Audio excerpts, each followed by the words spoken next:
I used to thoroughly enjoy different movies of different genres, right? But these days it's very hard when each and every movie that Hollywood puts out, even from quite prominent directors like Ridley Scott, they seem to have an agenda. And that agenda takes different avenues, but the one that I want to touch on today is the agenda that goes directly against masculine, ambitious, strong, straight, most likely faithful and religious men. And just in general, the idea of strength, or perhaps in the situations when necessary, exercise and even violence in order to protect, defend, or cherish your family, for instance, but anything that portrays a man in some manner that makes him look as strong, ambitious, and driven is definitely getting suppressed by all sorts of institutions, from universities to agencies to you name it. And then of course, culturally speaking, in our movie industry. And not only that, but any other industry that goes along with it, right? And promotes any sort of art, if you will. And that just really is upsetting, because what they are trying to do is re-educate the youth completely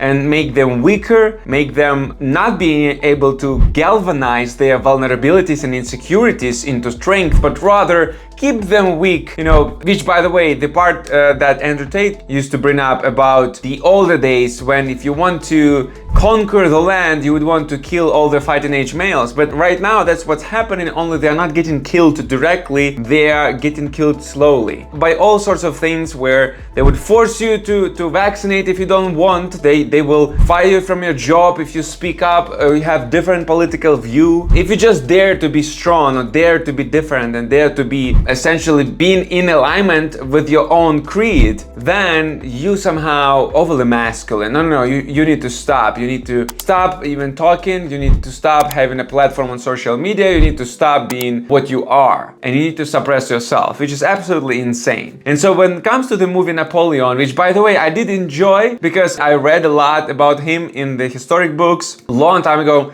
in school, and also afterwards, just for my own kind of pleasure and better understanding. And here's the thing, even me, who has a scanner, who is an adult, who knows all of that movie industry is trying to do here, I still got hooked, in a sense that I lowered my standards. I was going to that movie knowing that it's not going to be perfectly correct in terms of historical events, but I thought, let me at least try to enjoy it, and I hope they will not depict Napoleon any way that will emasculate him, because it's different times, right? One thing to create a new character in modern day and age, on in Marvel and DC comics, all the nonsense that they are creating these days in terms of the character and their personalities, right? The weak man, who it's really hard to call man anyway, but Napoleon, I thought, no way they will show him as emasculated or completely weak. Which, by the way, do not confuse that with vulnerabilities. Of course, all of us, men, at some point we feel vulnerable. We're losing, we're winning, we're struggling, we're suffering. That's normal.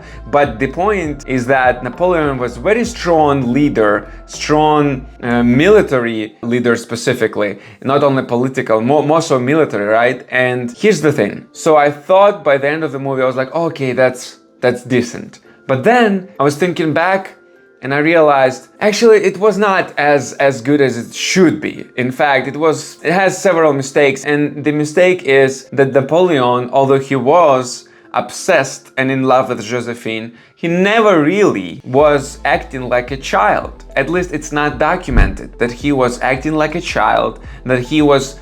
Also, this thing about the way they had intimacy, the way they portrayed that she feels nothing and he is, well, excuse me for the details, but he was penetrating her in a very funny, weird way. And maybe that was true, because who knows about their intimacy, but they definitely made a point of that. Only they didn't realize that it backfired, because the man who knows the deal, they understand that Josephine, who was surviving in prison and had slept with many men, which by the way, she told to Napoleon before they got married, and he accepted that. There is an actual scientific term, I do not recall it, but when a woman has too much intimacy with especially with too many different men, there is a point where she stops feeling orgasm whatsoever. It doesn't matter how good you are in bed, what kind of like physicalities we are talking about here. from a male standpoint, it doesn't really matter, because whatever you do, she will feel nothing.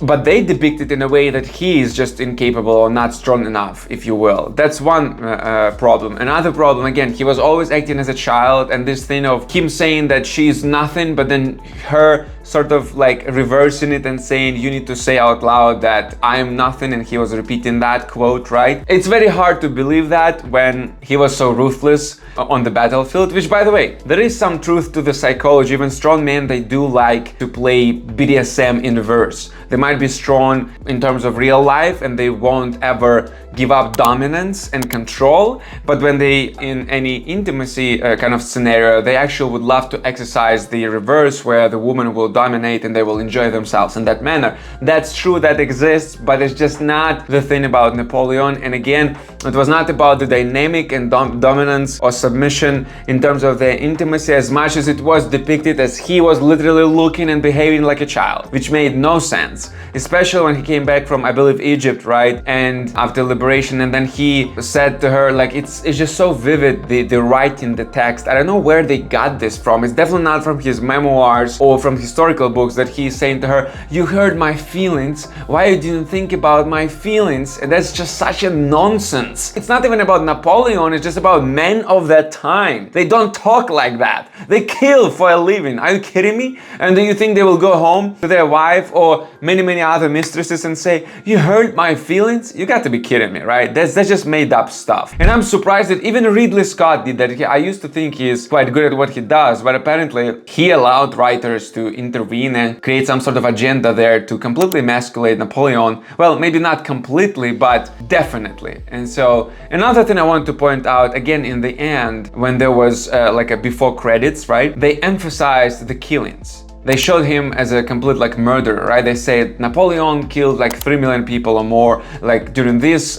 conflict this many, during this conflict this many. They even included his own people. So they assumed that because he's responsible as a general, right, as the leader, when they were getting away from Russia and they stepped into winter and then 460,000 people died, a good chunk of which are actually French, right? And other who were in allegiance with him, I believe from Austria, right?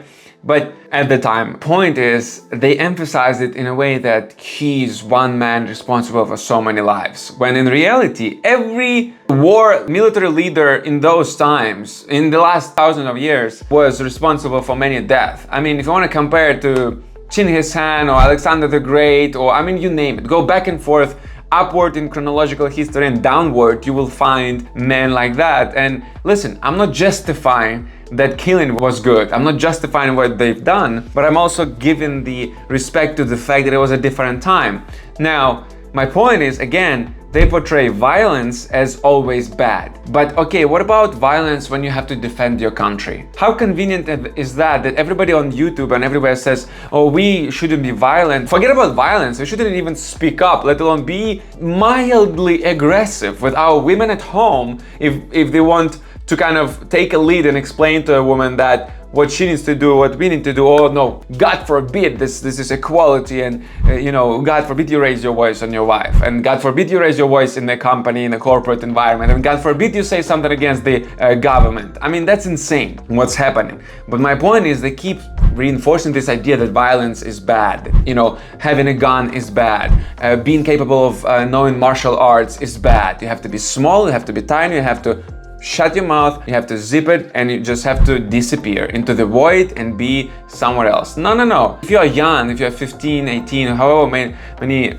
years old you are watching this, I'm not saying you need to be violent. I'm not saying that, I'm not inciting that that's something to strive for. But what I am saying, you need to be strong and capable to defend yourself, people you love, and even a stranger, because as Jesus says, we need to love our neighbor as ourselves. And how can you love somebody without being capable to sacrifice your own, essentially even life? I mean, I'm taking it to a whole another level. I'm understanding that you don't need to be a hero maybe for everybody else, but maybe for selective few. But I'm just making a point that how can you defend against evil if you're not capable of fighting like evil does? And so, which some of you may know, some of you may discovered me recently, I am a Christian, I am doing my best to practice the faith, and I know that Jesus said that you shouldn't resist evil and you should give a second cheek. But that's a whole different conversation up for debate, because the point is, he only said to give the second cheek. He never said you need to keep giving it again and again and again. And then you have other prophets in the same Old and New Testament saying that you have to have hate for evil, you have to stand firm in your faith,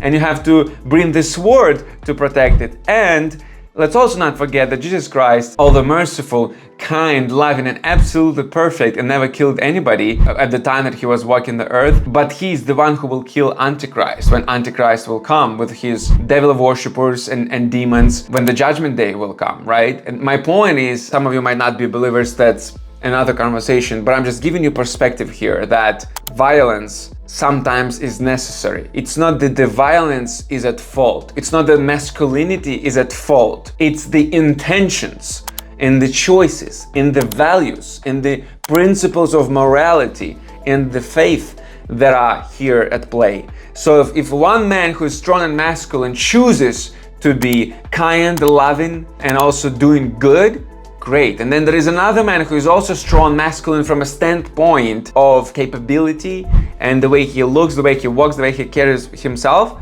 But then that man chooses to kill and murder and steal and do bad things. Now, just because he chose that and he had that intention doesn't make masculinity bad or good. Masculinity is just what it is. It is strength, it is capability, it is order, it is control, it is stoicism. And that's something you definitely want as a young man in this world and in any other, at the time of Napoleon and today in 2023. So all I'm trying to say, they portrayed him as a man-child, then they portrayed him as a murderer and emphasized specifically the number of people he killed or inadvertently who died when they were serving with him. And I think it's wrong, because you create an emphasis and highlights on wrong things. You are not depicting the full character and personality of a man that was one of the most famous generals in the history of the world. And you only portraying a lot of his flaws while not focusing on his love for the country, his love for people, although it was not perfect, although he was a sinner, although he did a lot of mistakes. Nobody says he was perfect. Nobody says that he is a saint. That's not an argument here. The argument here is portray things as they are, portray people as they are, and portray men. If they have been masculine and strong and capable, then portray them as they were. Do not contradict this whole thing, and do not emasculate men, especially those that they lived, not some freaking imaginary Superman or Batman, but like a real person. So that's too far, taking this whole emasculation agenda. So I wanted to bring this up because it's really important. I think we have to keep going with these conversations. We have to make sure we speak up. There is a whole other topics I want to discuss about masculinity, and I will, but this is just something that prompted me to marry this topic and this theme and this problem of today's culture with actually a piece of art, the movie that is supposedly about a historical figure that was depicted in our own way. So let me know if you agree. If you disagree, that's fine. Let's have a good discourse in the comment section. And again, if you have never seen any videos of mine before, please go check out some other videos. I'm curious about your feedback and your ideas. Subscribe and also hit that notification bell to be the first to know when the next video is getting published. Thank you so much for watching, and I see you soon.